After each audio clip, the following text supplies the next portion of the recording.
السلام علیکم، خوش آمدید۔ آج ہم بات کریں گے اسلامی تاریخ کی ایک نہایت اہم اور عظیم واقعے کے بارے میں جس نے دنیا کو بدل کر رکھ دیا، یعنی فتح مکہ۔ یہ واقعہ رمضان المبارک کے مقدس مہینے میں 8 ہجری میں پیش آیا اور اس نے اسلام کی تاریخ میں ایک نیا باب رقم کیا۔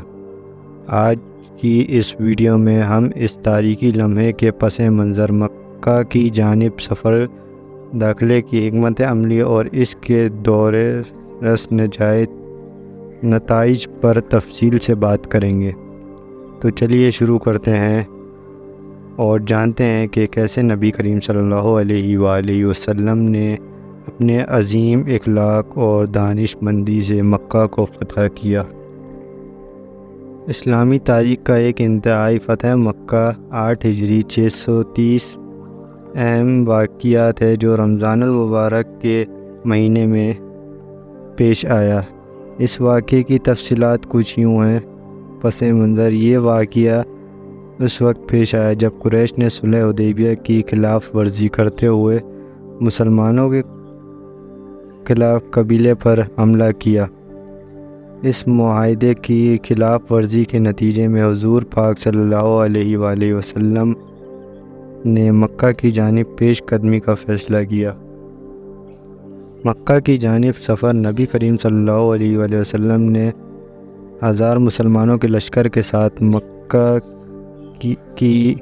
مکہ مدینہ سے تقریباً جانب روانہ ہوئے۔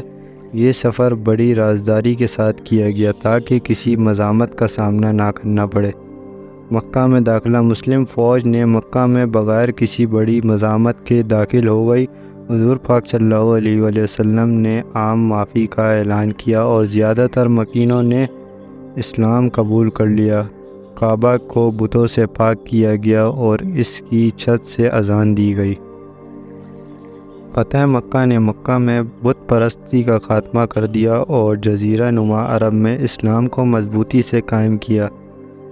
یہ ایک ایسا موڑ تھا جس نے اسلام کی تیزی سے پھیلاؤ کی راہ ہموار کی۔